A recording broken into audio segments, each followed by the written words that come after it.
Thank you very much. Thank you, Prof. I'd like to, of course, greet all the fellow Africans, people of African history, African heritage. I want to thank you all for joining this platform. My introduction is really sort of a summary of my global, I guess, travels from 3 to 4 continents. I've actually spent a good number of years outside of Africa, but in the midst of all this, was dying to come back home. And Professor, I think I met you no more than maybe 8, 9 months ago. That's correct. At a Pan-African wedding, if I can say that. I really thank you for, creating such a platform for us to have, moments of dialogue such as this, and also just to connect with different Africans on, in different parts of the world. So, yeah, thank you very much, Prof. You bet. Well, the introduction to myself is quite interesting. I am from the Equator region. I have a Ugandan father and a Kenyan mother. So I would like to say that I'm not only from two nations, but also two kingdoms. So I have the background or the fortitude of being able to, to share or understand the diversity of cultures that come with such parenting. And being a parent ourselves, I think we not only find that we're, maybe trying to manage the sort of the nuance between globalization and also, the community in which we live in. So I find that some of these challenges are really, built from trial and error. And this is something that I will sort of allude to quite extensively throughout this dialogue. Hence why we call it perfect failures. Without implementation or trying, I find it very hard for us to find results. As I said, so I was born in East Africa, in Nairobi to be specific. Was able to spend a good 6 years of my life here in Nairobi. And from that point, I found the opportunity, at least through my parents, we were moved now to Western Europe. For me, this sort of shift, not only in location, but familiarity to culture. I was taken out of a space where I was used to seeing people who look like me for my first adolescent 6 years of my life. Taken to a nation, Holland. I lived in the Netherlands, where we arrived, and actually lived there for about 8 years. Now, having the sort of cultural introduction to a former colonial, if I could just be very blunt here, colonial state or colonial master when it comes to the Dutch, more specifically South Africa. I found the complexity of transition probably more daunting for my parents other than myself. As a child, I think going through sort of the trials and tribulations of learning new language, new food, even learning how to play with people who didn't quite look like me again, because I find that the name is given as Balmoy, but it was not a familiar name that was given to me by my Dutch counterparts. Balmoy was something that was sort of kept on the back burner.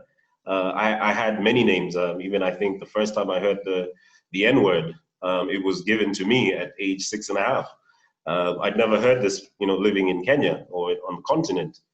So I think the adjustment and transition coming from an African background, living in a foreign country such as Holland, was very unique in terms of my own personal growth, my understanding of identity, more importantly, how that translates to who I am. But explicitly, I think it also opened the door for me to fall in love with design. I found, from a young age, hunting with my grandparents on both sides of the continent, both sides of the lake, that being Uganda and Kenya. I came from a background where both grandparents were agriculturalists, farmers, but also formally trained in education and law, respectively on both sides. So I've always had a love and a passion for the outdoors, but more importantly, how Africans relate to nature. More importantly, their built environment. And moving to Holland was quite unique because some of the more striking attributes for me were matters around flowers. You know, I'd never seen people hold flowers so dear at such a young age. I mean, the discussion of the word tulip, you know, as a global or a national sort of iconic symbol for the Dutch was very telling for me at a young age. And I thought, you know, what is it about my nation, say Kenya, Uganda, that equally has this sort of reputation across the globe? And I think the one thing that came to mind was maybe just our wildlife. You know, most people, of course, from the let's say the diaspora within the United States, are very familiar with you know, the notion of wild animals running around, and Africans who sort of seem to be, you know, placed in what I would say a varying light. You know, in the sense that yes, we do have a balance of primitive, or maybe I could say a little bit more cultural and traditional norms, but equally, when you start to measure what development and progress looks like, we are quite good at ignoring some of our natural resources. You know, we're not good at promoting what we have. And I think being from Kenya, the one thing that was very striking that we always talked about was our wildlife, the natural, you know, the natural elements of, you know, having animals, you know, at your doorstep, and namely Nairobi having the only national park, the only city with a national park within its boundaries. And I find that very unique. My Dutch experience was, you know, going back to Holland was a very unique lesson or learning for me. And one thing I can say that was also very striking was my introduction to architecture. And what I mean by this is I was always struck by elements of amenity, you know, and what I mean, what I can actually say is I'd never seen a heater inside of a house until I moved to Holland. You know, I remember we would open windows or close windows in Africa in order to control climate and temperature. So from a behavioral point, you know, and also coming from the equator, and I say this, you know, because other African nations and people on this call are from varied climates, you know, places where even in Africa it does snow. But I found this very striking that we could, at the flick of a switch, we could change the temperature and the climate within the house or the office or even school for that matter. And these were sort of behaviors that I started to sort of take on board as very unique and almost measuring as a comparison to what I thought was, you know, my familiarity.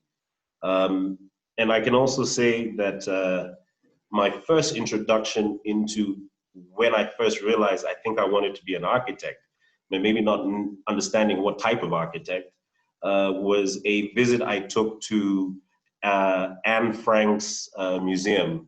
And I think some of you might be aware that Anne Frank, during World War II, was a young Jewish girl who wrote a diary with regards to how she was able to survive the Nazi rule in Amsterdam at the time in the late 40s, mid 40s, excuse me, during the World War II.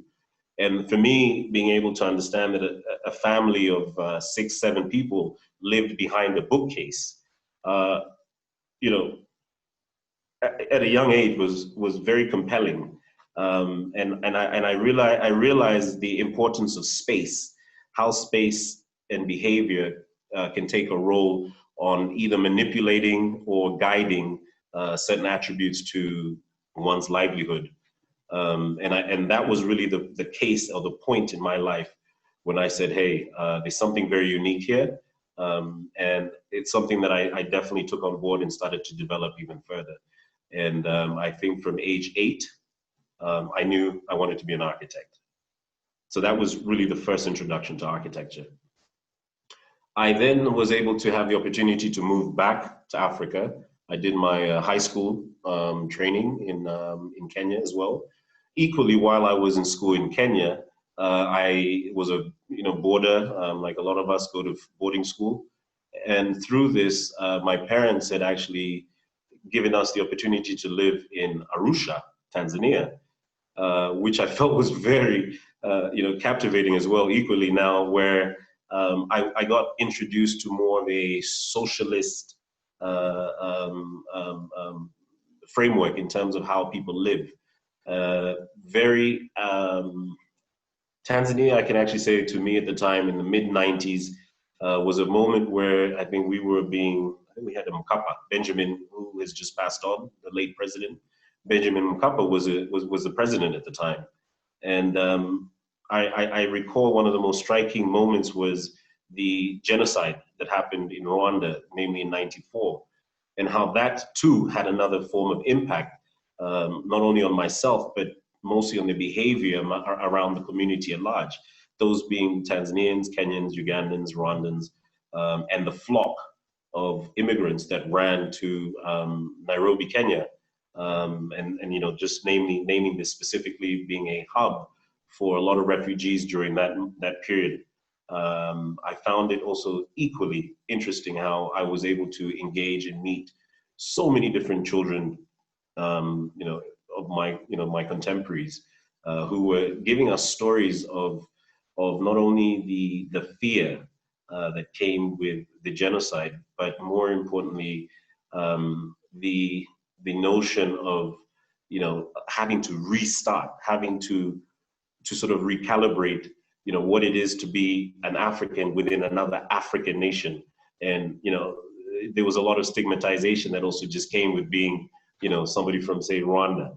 And I recall having very unique engagements with kids, people in my age at the time, where games began to change, the sort of games we used to play, from a colloquial point of view, where we were singing very traditional songs, became a little bit more broader or regional. And we would always sing songs or play games around the notion of healing and peace. And I found that also very interesting how that played a role, because please note, we didn't have the internet in the mid 90s.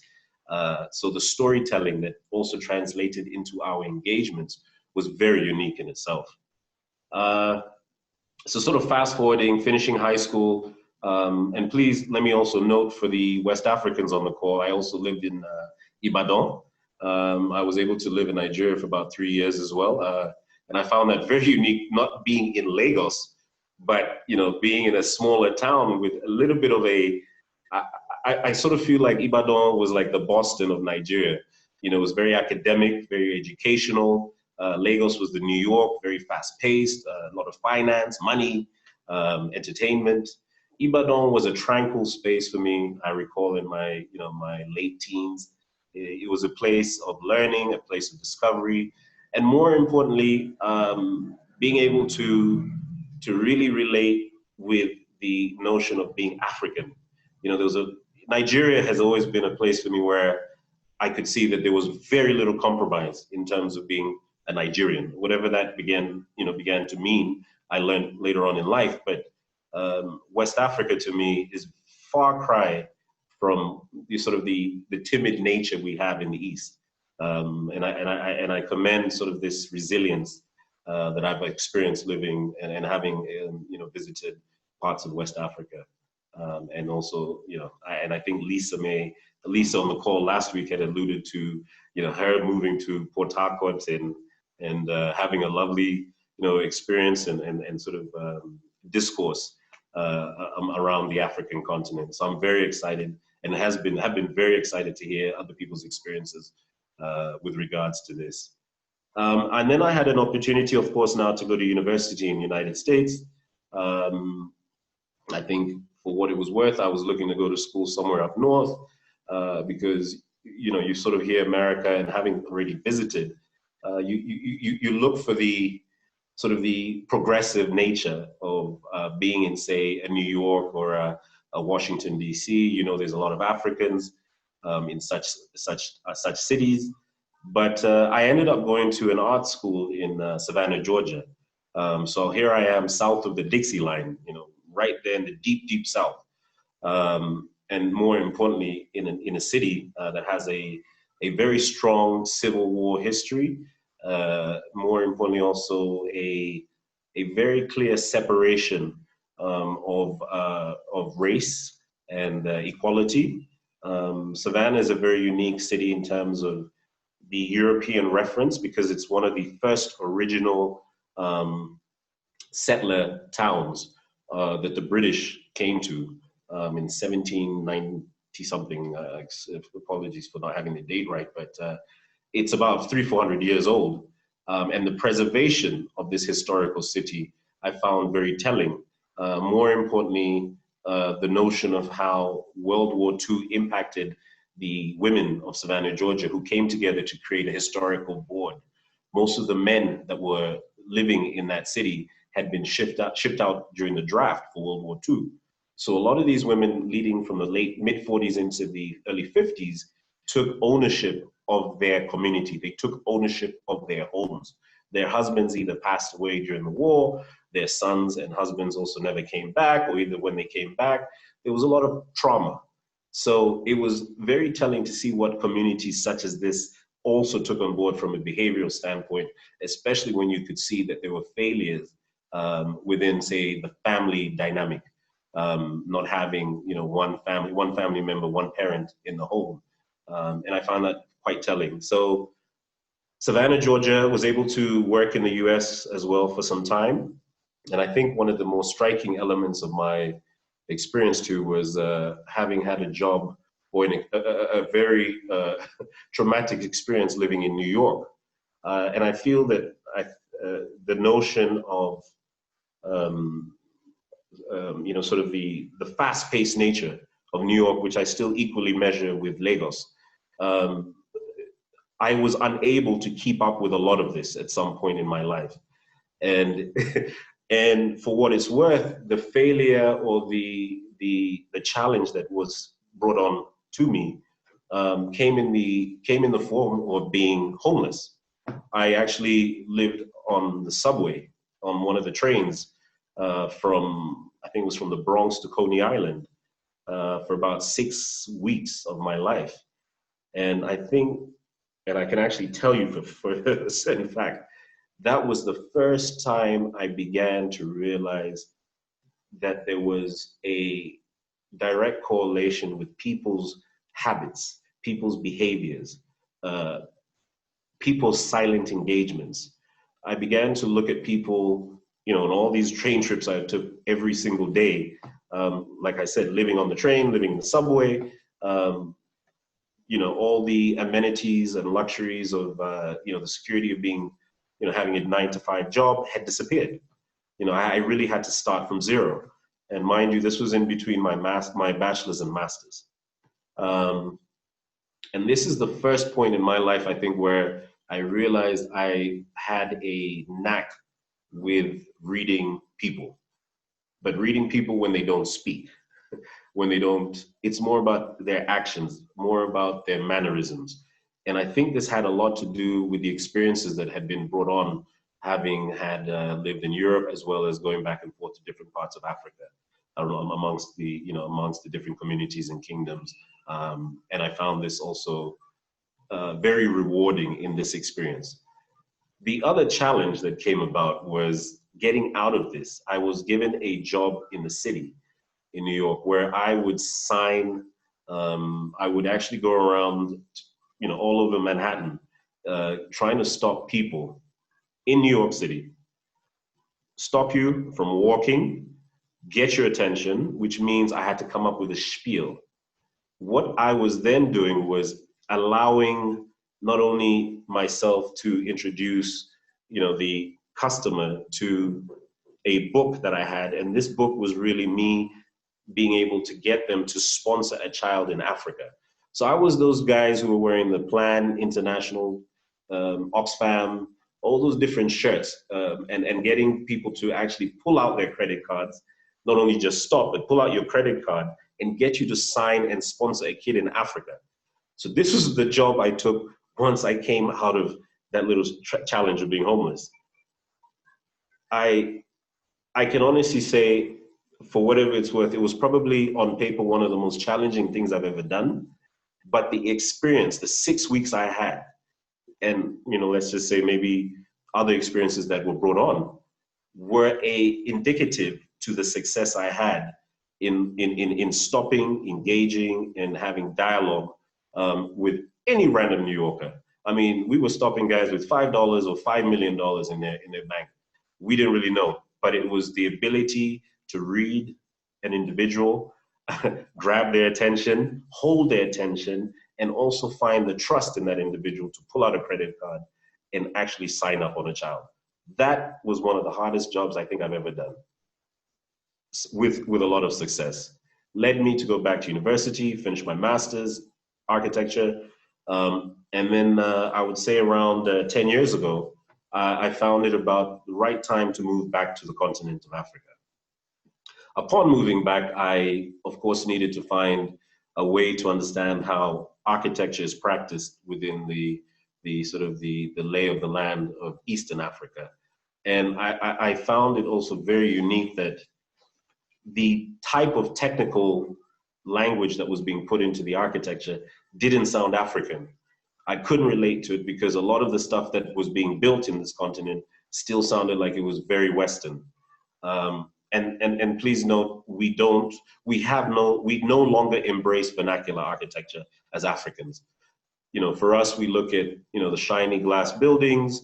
We also look to adopt elements of, foreign materials, which are just not conducive to the climate in which we live in. I then did about a 2-year stint learning the trade. I then said, I need to do my own.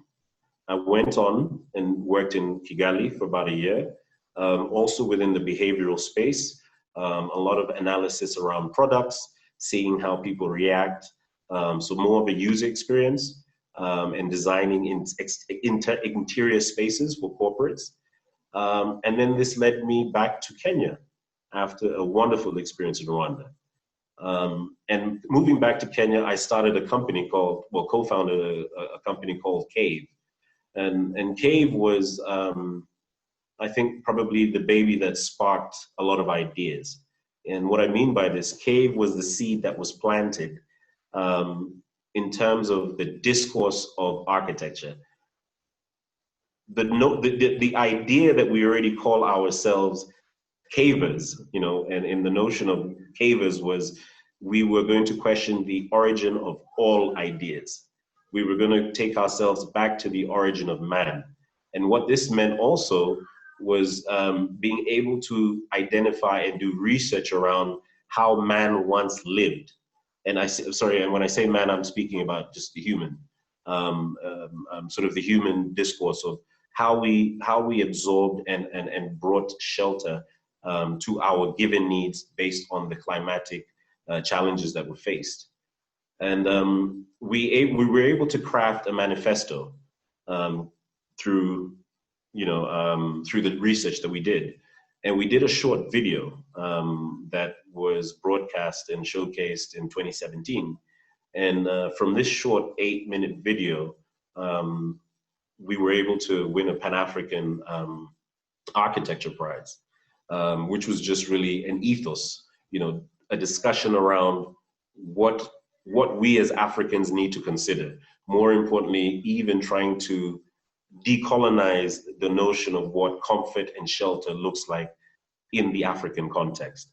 And this was very unique in itself in terms of the shortfall that came from this, because a lot of my projects or our projects, having worked at the Cave, were in the informal settlements. A lot of the work we've done has been in the slums. I'd say 60 to 70% of most of my work is not sort of the traditional urban client architect relationship.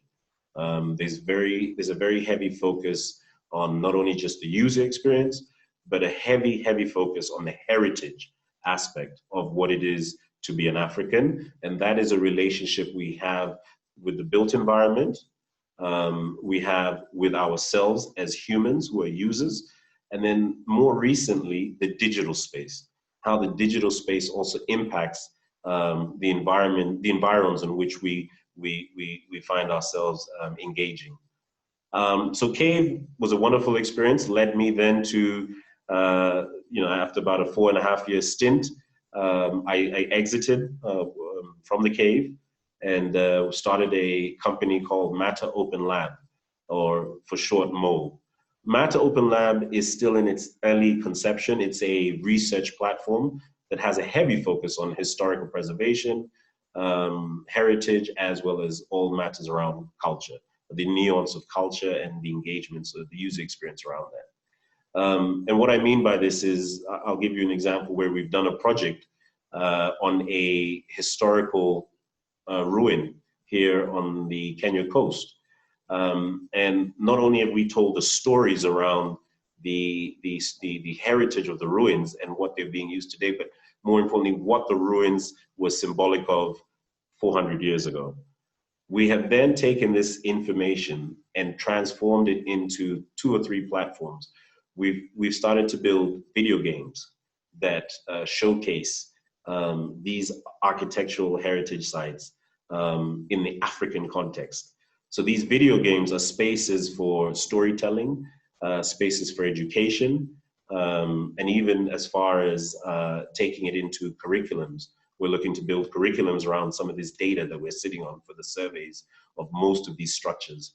I know there was also another one we did in northern Uganda that was a fort. And similar to what we did with the Kilifi ruin, we've started building dialogue and engagements, which would also lead us to say, what if we were able to tell stories around e-tourism, being able to share the notion of tourism where people can go into the whole VR virtual reality space and celebrate some of these wonderful relics, similar to the story or dialogue I had shared earlier that was happening in Savannah, Georgia. So we're taking ownership of some of these structures that, yes, maybe have a colonial or a very vindictive past, but it's still part and parcel of who we are as Africans. And I feel that this is very telling to also be able to tell the story from our point of view, as opposed to simply just having, the Western narrative always being pushed forward. So I feel that, in a nutshell, this is kind of the discourse or intro to some of the work I've done and I continue to do. And I'm actually just really looking forward to hearing from all of you out there, and very excited. And thank you, Prof. Yeah. Wonderful. For those on the platform, welcome. This is Ubuntu, a conversation with Africa, sponsored by the Osiri University. And with us, we have Mr. Balmoy Abe, who is a fantastic, phenomenal storyteller and an architect. And one of the things that really drew me to you, Balmoy, when we met was your capacity to reflect. And your capacity to show compassion for people. I could tell right away that you are a reader and an intellectual giant, and I just knew I had to stay in touch with you. So, so thank you for taking time to inspire us of your great work, of your amazing background.